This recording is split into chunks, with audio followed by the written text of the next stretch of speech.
লাগে, আমি সুস্থ থাকবো তাই গাঁজাটা খাই, তাহলে খাবো না। পীর সাহেবী বাংলাদেশে খুব লাভজনক একটা ব্যবসা। বাংলাদেশের পীরদের ৯৫ ভাগই ভণ্ড পীর। পাশাপাশি এসব পীরদের আস্তানাগুলো হচ্ছে অপরাধের অভয়ারণ্য।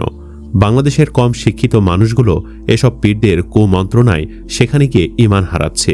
বাংলাদেশের যে কয় জায়গায় মাদকাসক্ত যৌন নিপীড়করা নিরাপদ বোধ করে তার অন্যতম হচ্ছে মাজার বা দরগাগুলো।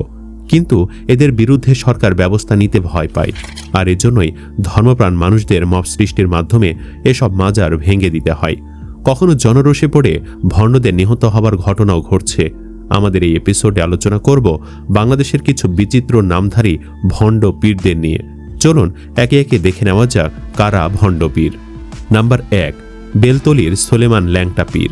বেলতলির সোলেমান ল্যাংটা গান ভাইরাল হবার পর অনেকেই সোলেমান ল্যাংটা পীরের নাম শুনেছেন। এই পীরের আস্তানায় এমন কোনো অপকর্ম নেই যা হয় না। মদ পান, গাঞ্জা ভক্ষণ থেকে শুরু করে নারী পুরুষদের অবাধ ঢলাঢলি এখানে চলে সবসময়। রাত দিন সব ধরনের শিরকি কুফরি কর্মকাণ্ড হয় এখানে। এই পীরের মুরিদ হয়ে শত শত মানুষ ঈমান হারা হয়েছে। তবুও পীরের আস্তানা এখনও টিকে আছে এখানে।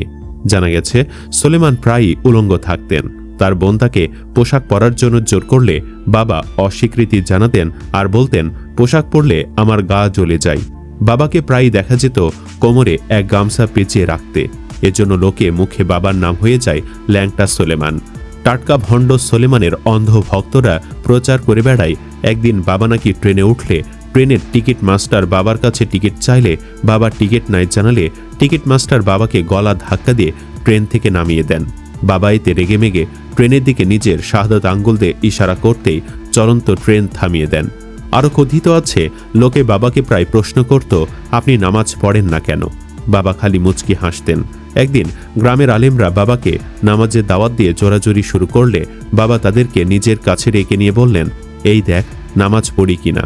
এই কথা বলার সাথে সাথেই আলেমরা তাকিয়ে দেখল যে ল্যাংটা বাবার বগলের তলে কাবা ঘর। বাবা জমজমের পানি দিয়ে অজু করছে।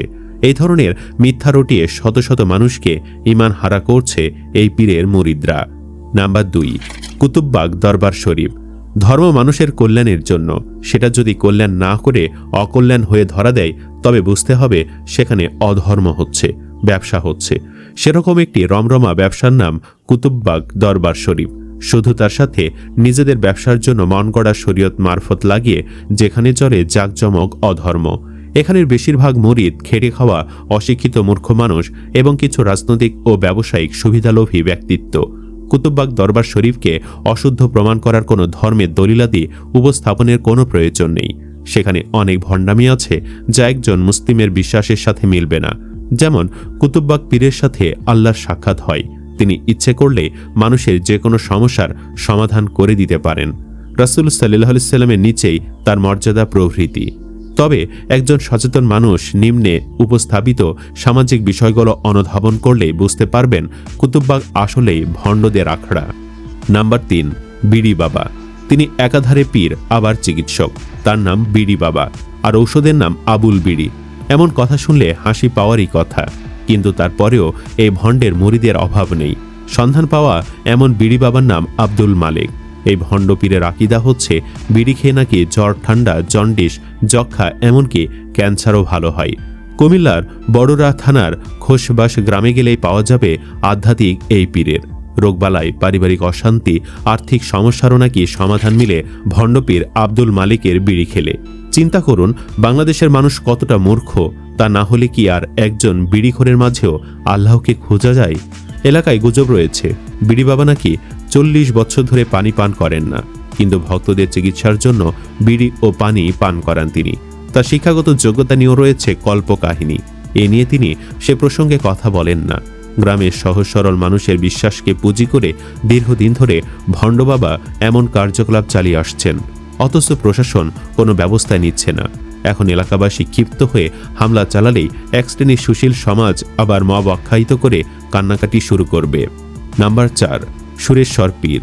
সুরেশ্বর দরবার শরীফ শরীয়তপুর জেলার নড়িয়া উপজেলায় পদ্মা নদীর তীরে অবস্থিত একটি কুখ্যাত ভণ্ডামির আস্তানা। জানা যায় এখানকার পীর তিনি আসলে দয়াল বাবা নামে পরিচিত হলেও পাকিস্তানের গোয়েন্দা হিসেবে কাজ করেন। পীর একটা সাইনবোর্ড মাত্র।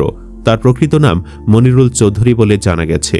ভুয়া সালসা বিক্রেতা মনিরুল চৌধুরী অবৈধ অস্ত্র কেনাবেচায় বেশ নামডাক আছে বলে খবর পাওয়া গিয়েছে। তাছাড়া গাঁজা, ভাঙের গণ্ডি পেরিয়ে ইয়াবা ও আইসে রমরমা বাণিজ্যদার। অস্ত্র, নারী ও মাদক সম্রাট নামে সুপরিচিত এ কুখ্যাত সন্ত্রাসী গোটা বাংলাদেশে তার এক গোপন সাম্রাজ্য গড়ে তুলেছে। তার বিরুদ্ধে মেয়েদেরকে জোর করে ভয় দেখিয়ে দেহ ব্যবসা করানোরও অভিযোগ আছে। বাংলাদেশে মনিরুলের প্রায় 100টি শোরুম আছে। সেখানে নিয়োগকৃত নারীদের নিজেরা ভোগ করার পর সরকারের এক শ্রেণী দুর্নীতিপরায়ণ লম্পটদের দিয়ে ভোগ করায়। অবশেষে তাদের হেড অফিস সুরেশ্বরের গোপন আস্তানায় নিয়ে যাওয়া হয়। পরে এদেরকে বিভিন্ন দেশে পাচারও করা হয় বলে অভিযোগ রয়েছে। নাম্বার 5, কাতাল শাহ পীর। চট্টগ্রামের পটিয়ায় অবস্থিত কাতাল শাহ পীরের আস্তানা। ঐতিহাসিকভাবে এই পীরকে ভণ্ড বলেই জানে মূলধারার আলেমরা। অথচ এই পীরের ভণ্ড মরিদরা বলে বেড়ায় কাতাল শাহ নাকি গভীর সমুদ্র পাড়ি দিয়েছে কাতলা মাছের পিঠে করে। কাতলা মাছের পিঠে করে সমুদ্র পাড়ি দিয়েছে বলে তাকে কাতাল শাহ নামে ডাকা হয়। এই পীরের আস্তানায় প্রতিদিন শত শত মানুষ আসে অন্ধবিশ্বাস নিয়ে। কাতাল শাহকে নিয়ে নানা রকম মিথ প্রচলিত রয়েছে। এখানে প্রায় বিভিন্ন এলাকার লোকজন আসেন কাতাল পীরের মাজারে অবস্থিত নলকূপের পানি পান করে রোগ মুক্তির আশায়। টিউবওয়েলের পানি নিতে আসেন পতেঙ্গা, চাঁদগাঁও, পাঁচলাই সহ দূর দূরান্তের মানুষ। অনেকে আবার সবার অজান্তে পানি সংগ্রহের জন্য নীরবে রাতের বেলা এসে পানি নিয়ে যান। নাম্বার 6, টাইগার বাবা। চিন্তা করুন, তার নাম টাইগার বাবা, অথচ পুটিয়াখালীর এই ভণ্ডেরও মরিদ আছে। দিনের পর দিন তিনি মানুষকে ভণ্ডামির মাধ্যমে বিভ্রান্ত করতেন। তবে এর আগে তিনি গ্রেফতার হন। সারা দেশে আলোচিত ভণ্ড কবিরাজ কালাম ওরফে টাইগার বাবাকে আটক করে পটুয়াখালী সদর থানা পুলিশ। পুলিশ জানায়, টাইগার বাবা দীর্ঘদিন ঢাকার উত্তরায় আস্তানা করে সাধারণ মানুষকে চিকিৎসার কথা বলে অর্থ আত্মসাৎ করে আসছিল। তার অপচিকিৎসায় অনেকেই পঙ্গুত্ব বরণ করতে হয়েছে। এর আগে র্যাব তাকে আটক করে বিচারের মুখোমুখি করলেও জামিনে মুক্তি পেয়ে টাইগার বাবা কালাম পটুয়াখালীর কলেজ রোডে আবারও ভণ্ড কবিরাজি ব্যবসা শুরু করেন। তবে দুঃখের বিষয় হচ্ছে, এই ভণ্ড আবারও কারাগার থেকে মুক্তি লাভ করে একই কাজ করে বেড়াচ্ছে। এরকম আরও শত শত পীর বাংলাদেশে আছে, যাদের নাম শুনলেই আপনি অনুমান করতে পারবেন এরা ভণ্ড। নামগুলো কি বিচিত্র, আসুন শুনে দেখি। গুই বাবা শাহ, লতা শাহ, কাতাল শাহ, গুনাগার আলী শাহ, পেটান শাহ 1, গাট্টি ফকির, বাঘ শাহ ফকির ইত্যাদি। সবচেয়ে দুঃখজনক হচ্ছে, এসব মাজারের যে ভণ্ডামি, মূর্খামি, এসব নিয়ে কেউ কথা বলে না। সুফিজমের কথা বলে ওদের পক্ষে দাঁড়ানোর চেষ্টা করেন অনেকে। আমাদের কথিত প্রগতিশীল মিডিয়াকেও দেখা যায় সুফিজম আর পীর ব্যবসাকে একসাথে গুলিয়ে ফেলতে। মিডিয়া এমনটা রাজনৈতিক মোকাবেলার চিন্তা থেকে করতে পারে, কিন্তু যারা নিজেরাই মার্কা ছাড়া বাটপার, তাদের দিয়ে অন্য কাউকে মোকাবেলার চিন্তা করাটাও এক ধরনের বাটপারি। একটা ভুল কেবল আরেকটা দুর্যোগেরই জন্ম দেয়। বাংলাদেশের গণমাধ্যম যেমন মানহীন, তেমনি অতিমাত্রায় দলবাজির কারণে মূল্যহীন।